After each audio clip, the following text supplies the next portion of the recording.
There's already something inherently creepy about many early photographs, so when the subject is the notoriously lawless Wild West, the fear factor ticks up a few notches.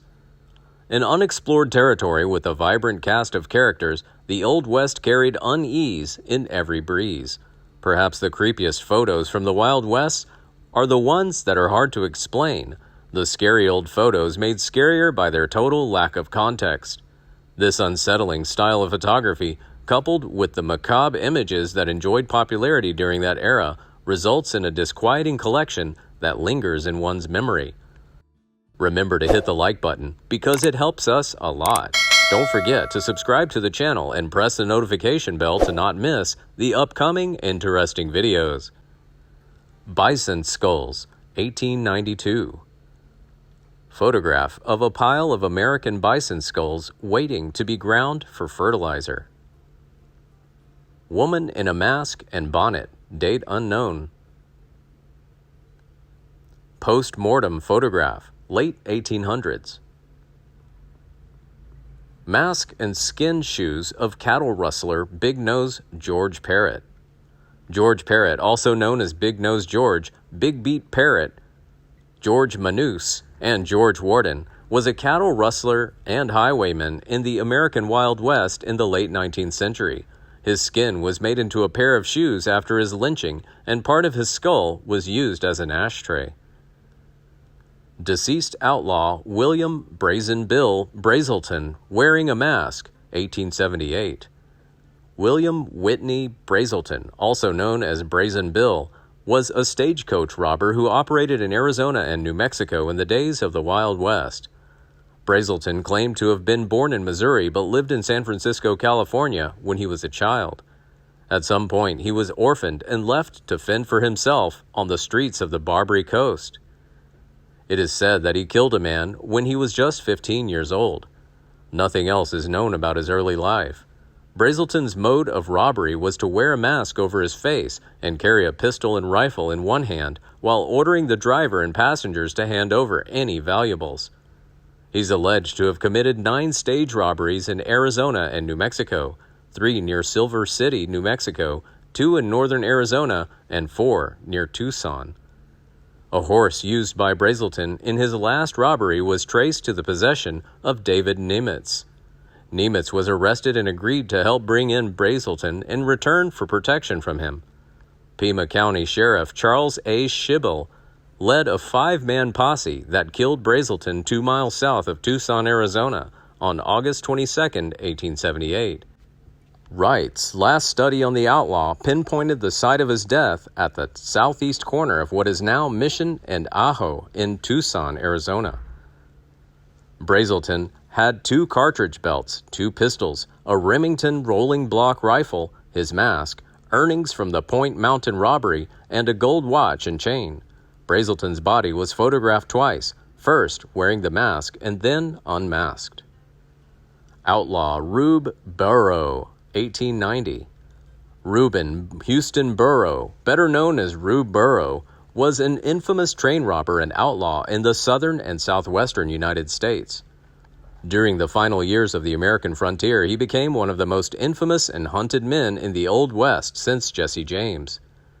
From 1886 to 1890, he and his gang robbed express trains in Alabama, Arkansas, Louisiana, and the Indian Territory in Texas, while being pursued by hundreds of lawmen throughout the southern half of the United States, including the Pinkerton National Detective Agency.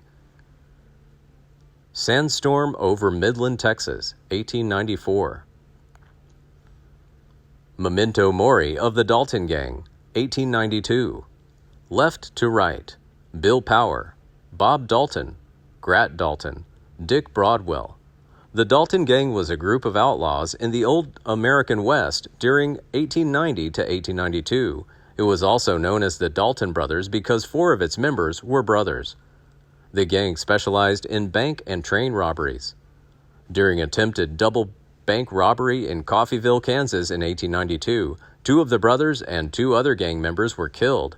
Emmett Dalton survived, was captured, and later pleaded guilty to second-degree murder, although he later asserted that he never fired a shot during the robbery. He was paroled after serving 14 years in prison. Brothers Bob, Grat, and Emmett had first worked as lawmen for the federal court at Fort Smith, Arkansas, and then for the Osage Nation. They started stealing horses to make more money and then fled the area. They decided to form a gang and started robbing trains and banks. While their older brother Bill Dalton never joined any heists, he served as their spy and informant. Due to the sensationalism that surrounded the Dalton gang's exploits, they were accused of robberies all over the country, but operated chiefly in California, Kansas, Oklahoma Territory, and Indian Territory. Numerous myths were published about the gang. After Bob and Grat were killed at Coffeyville, Bill Dalton formed another gang with Bill Doolin, known as the Wild Bunch or the Dalton-Doolin Gang. Settlers fleeing the Dakota War of 1862. The photo shows U.S. Dakota War of 1862. Right half of stereograph published by Whitney's Gallery, St. Paul, Minnesota. This photo is actually mixed bloods who were rescued by non-hostile Indians. The girl in the foreground, wrapped in the striped blanket, is Elise Robertson, the sister of Thomas Robertson, a mixed blood who acted as an intermediary between the hostile and non-hostile Indians and the whites. The McLaury brothers, and Billy Clanton after the OK Corral gunfight, 1881. Tom McLaury, Frank McLaury, and Billy Clanton, left to right, lie dead after the gunfight at the OK Corral. The body of outlaw Jesse James, 1882. Jesse Woodson James, September 5, 1847 to April 3, 1882, was an American outlaw, bank and train robber, guerrilla, and leader of the James Younger Gang. Raised in the Little Dixie area of western Missouri, James and his family maintained strong Southern sympathies. He and his brother Frank James joined pro-Confederate guerrillas known as bushwhackers operating in Missouri and Kansas during the American Civil War. As followers of William Quantrill and Bloody Bill Anderson, they were accused of committing atrocities against Union soldiers and civilian abolitionists, including the Centralia Massacre in 1864. After the war, as members of various gangs of outlaws, Jesse and Frank robbed banks, stagecoaches, and trains across the Midwest, gaining national fame and often popular sympathy, despite the brutality of their crimes. The James brothers were most active as members of their own gang from about 1866 until 1876, when, as a result of their attempted robbery of a bank in Northfield, Minnesota, several members of the gang were captured or killed. They continued in crime for several years afterward, recruiting new members, but came under increasing pressure from law enforcement seeking to bring them to justice. On April 3, 1882, Jesse James was shot and killed by Robert Ford, a new recruit to the gang who hoped to collect a reward on James's head and a promised amnesty for his previous crimes. Already a celebrity in life, James became a legendary figure of the Old West after his death. Popular portrayals of James as an embodiment of Robin Hood, robbing from the rich and giving to the poor, are a case of romantic revisionism, as there is no evidence his gang shared any loot from their robberies with anyone outside their network. Scholars and historians have characterized James as one of many criminals inspired by the regional insurgencies of ex-Confederates following the Civil War, rather than as a manifestation of alleged economic justice or of frontier lawlessness. James continues to be one of the most famous figures from this era, and his life has been dramatized and memorialized numerous times. An Eerie Portrait, 1870s. Billy the Kid, 1880.